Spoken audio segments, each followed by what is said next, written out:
नमस्कार दोस्तों, ये कहानी किसी मामूली सियासी अटकल की नहीं है। ये कहानी उस चुप्पी की है जो तूफान से पहले की शांति बन चुकी है। ये कहानी है भारत के सबसे ताकतवर प्रधानमंत्री नरेंद्र मोदी की और उस संगठन की जिसने उसे खड़ा किया, राष्ट्रीय स्वयंसेवक संघ। लेकिन आज वही संघ मोदी जी से कह रहा है, अब बहुत हुआ, रिटायर हो जाइए जनाब। आज की इस एक्सक्लूसिव स्टोरी में हम बात करेंगे उस अंदरूनी जंग की जो बीजेपी के भीतर नहीं बल्कि उसके पीछे खड़ी सबसे बड़ी ताकत आरएसएस के साथ शुरू हो चुकी है। और सबसे बड़ा सवाल, क्या नरेंद्र मोदी अब भी एक आखिरी चाल चलने की तैयारी कर रहे हैं? हाँ, या ये चुप्पी उनके राजनीतिक करियर का अंतिम अध्याय साबित होगी। मोदी के 75 की उम्र और रिटायरमेंट रूल की असली कहानी। साल 2014 में जब नरेंद्र मोदी प्रधानमंत्री बने तो तभी से एक अनौपचारिक अंदरूनी नियम पार्टी में गूंजने लगा। 75 की उम्र के बाद रिटायरमेंट। लोगों ने देखा, लाल कृष्ण आडवाणी को किनारे कर दिया गया, मुरली मनोहर जोशी को दरवाजा दिखाया गया और यशवंत सिन्हा जैसे सीनियर नेता खुलेआम विरोधी हो गए। तब यह नियम सिर्फ विरोधियों पर लागू हो रहा था, लेकिन अब मोदी खुद 75 के नजदीक है और उसी नियम की जिद में है। पर यही वजह है कि आज आरएसएस के भीतर गहमागहमी है। भोपाल से लेकर नागपुर तक बैठकों का दौर जारी है और दिल्ली में हर कोई इंतजार कर रहा है मोदी जी क्या बोलेंगे। लेकिन मोदी जी चुप हैं, एकदम चुप। संघ की राजनीति अब बस मोदी नहीं। संघ प्रमुख मोहन भागवत ने कुछ दिन पहले सार्वजनिक मंच से एक चौंकाने वाली बात कही है। जो 75 पार कर चुके हैं उन्हें नई पीढ़ी के लिए जगह बनानी चाहिए। सीधा नाम नहीं लिया, लेकिन इशारा करना पड़ा, ना समझाना पड़ा।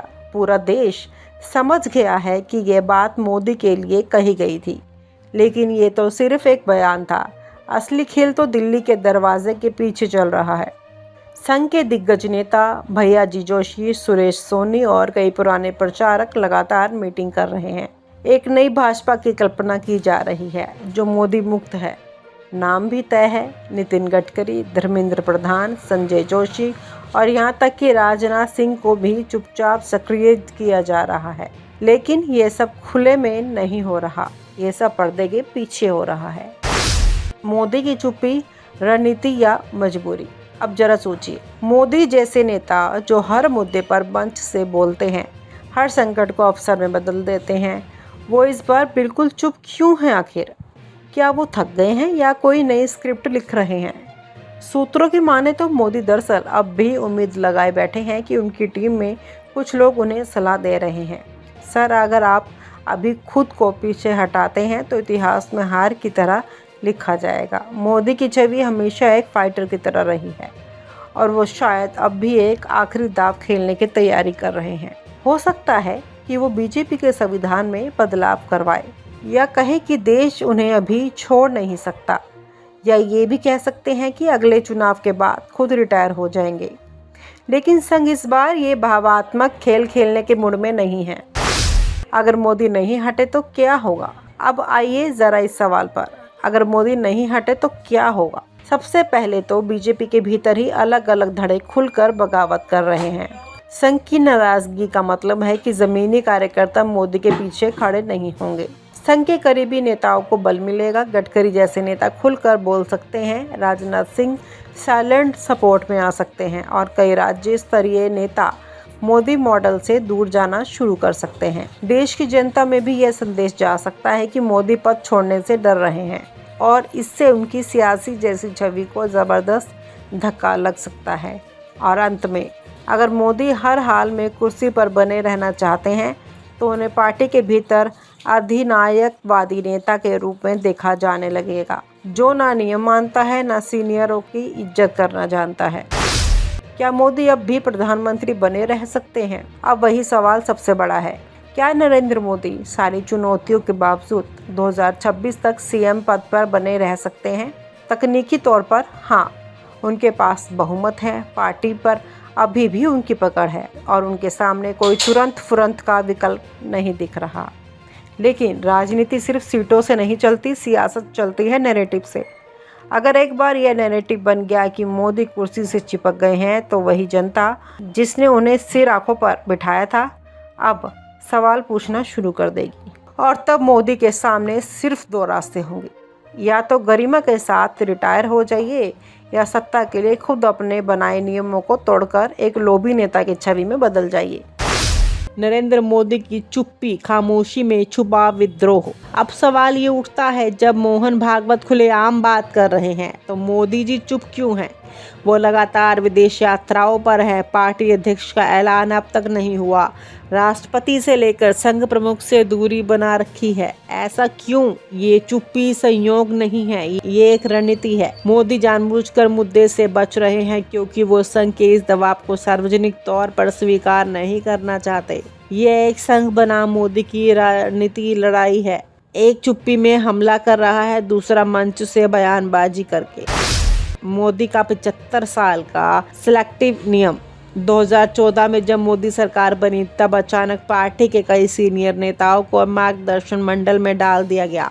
इसका तर्क यही दिया गया कि 75 साल से ऊपर वालों को सक्रिय राजनीति से हटना चाहिए, लेकिन ये नियम मोदी पर लागू नहीं हुआ। अमित शाह जो अब 60 प्लस हो चुके हैं, उन्हें कोई मार्गदर्शन मंडल में नहीं डाला गया। राजनाथ सिंह भी अब उम्र दराज हो चुके हैं लेकिन सक्रिय हैं। जगत प्रकाश नड्डा को अध्यक्ष पद से हटाकर उन्हें मंत्री बना दिया गया। यानी नियम भीड़ के लिए हैं, सत्ता के लिए नहीं। अब जब मोदी खुद 75 के करीब पहुंच रहे हैं तो सवाल उठना लाजमी है, मोदी युगांत सच में पास है क्या? मोदी युग को करीब से देखे तो पार्टी में कोई उत्तराधिकारी नहीं है। संघ अपने विकल्प तैयार कर रहा है, विदेश यात्राएं बढ़ गई हैं, जनता में चुप्पी के प्रति असंतोष देखने को मिल रहा है, विपक्ष अब संघ के साथ सुर में सुर मिला रहा है। ये सारे संकेत बता रहे हैं कि मोदी युग अब ढलान पर है और ढलान पर कोई भी नेता ज्यादा दिन नहीं टिका। तो दोस्तों, सवाल अब आपसे है, क्या मोहन भागवत का बयान मोदी की विदाई की शुरुआत है? क्या मोदी अपने ही बनाए रूल को तोड़ेंगे? क्या अब संघ और मोदी आमने सामने होंगे? और सबसे अहम, 2026 तक क्या बीजेपी में नया चेहरा सामने आएगा? भागवत की उपस्थिति से घबराए मोदी शाह। मोहन भागवत का दिल्ली में डेरा जमाना ये सामान्य घटना नहीं। ये वैसा ही है जैसे कोई गुरु युद्ध से पहले ध्यानस्थ मुद्रा में बैठ जाए। भागवत की मौजूदगी ही मोदी और शाह पर मनोवैज्ञानिक दबाव बना रही है। मोदी की चुप्पी, शाह का पलायनवादी बयान दोनों साफ करते हैं कि संघ अब चुप नहीं बैठेगा। अब देखना ये है कि क्या भागवत सीधे नाम देंगे या नरमी से सख्ती का रास्ता अपनाएंगे। तो साथियों, अब बात साफ है, संघ और भाजपा के बीच दो दरारें पहले धीरे धीरे फैल रही हैं। अब वो एक खुला संघर्ष बन चुकी है। मोदी और शाह की हर चाल अब संघ के चश्मे में देखी जा रही है। शाह की रिटायरमेंट हो या मोदी की विदेश यात्रा, हर चीज़ एक कहानी कह रही है। अब आपको तय करना है, क्या ये सच में सत्ता के दिग्गजों का अंत है या फिर राजनीति का अगला मास्टरमाइंड कदम? और आप हमसे जुड़े रहने के लिए सब्सक्राइब करें YouTube पर, फॉलो करें Twitter पर और लाइक करें Facebook पर। और ज्यादा जानकारी के लिए आपको टाइप करना होगा सिर्फ न्यूज़ नशा।